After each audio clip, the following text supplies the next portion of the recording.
ఆలోచించి మనస్థిమితం చేసుకుని పిల్లలతో సహా నలుగురం చనిపోవాలని నిర్ణయించుకుని పిల్లలు తీసుకెళ్ళి రైల్వే ట్రాక్ కట్టేసి ఇద్దరు కూడా రైలు కింద పడి బలవంత మరణం చేసుకున్నారంటే కెన్ యూ ఇమాజిన్? అదే రాశాడు రచయిత సురేష్ గారు.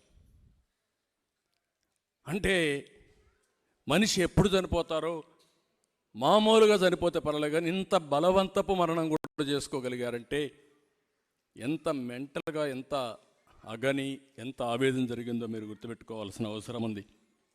కడాన ఒక ఆడబిడ్డ సోదరి శీలాన్ని కాపాడడానికి అమర్నాథ్ గౌడ్ 10వ తరగతి అక్కను వేధిస్తా ఉంటే మా అక్కను వేధిస్తున్నారు ఏంటి అని అడిగి తల్లిదండ్రులకు రిపోర్ట్ చేశాడని దారుణంగా పెట్రోల్ పోసి నడి రోడ్లో చంపేశారు, కాల్చేశారు. కాల్చిన వాళ్ళు రోడ్డు మీద బ్రహ్మాండంగా తిరుగుతున్నారు. వీళ్ళు భయపడిపోయి బయట వచ్చే పరిస్థితి లేదు. అది ఈరోజు అక్కడ పరిస్థితి. ఇలాంటివన్నీ 1-2 సంఘటనలు కాదు. ఈ సంఘటనలన్నీ చూసిన తర్వాత నేను అడుగుతున్నా, ఈ రాష్ట్రంలో ఎవరికైనా రక్షణ ఉందా? రాష్ట్రంలో ఉండే ప్రతి ఒక్క వ్యక్తి కూడా ఆలోచించుకోవాల్సిన అవసరం ఉంది. ఈరోజు ఒకటే మీరు గుర్తుపెట్టుకోవాలి, కడాన మీరు నేనన్నీ వదిలేద్దాం. సొంత చెల్లెలి జన్మనిచ్చిన తల్లి పైన కూడా సోషల్ మీడియాలో ఏం చేస్తున్నారో మీరే చూశారు. ఇంకేం మాట్లాడతాం?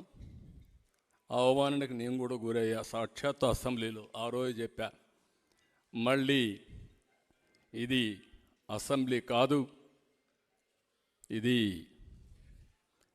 గౌరవ సభ. మళ్ళీ ఈ సభను గౌరవ సభ చేసిన తర్వాతనే అడుగు పెడతానని బయటొచ్చా. నా జీవితంలో 24 క్లేమోర్ మైన్స్ అలిపిరి దగ్గర నా మీద బ్లాస్ట్ చేసినప్పుడు కూడా నా కళ్ళలో నీళ్లు రాలేదు. కానీ ఆ రోజు నన్ను అవమానం చేసిన దానికి నా కళ్ళల్లో కూడా నీళ్లు వచ్చాయి. నేను బాధపడ్డా.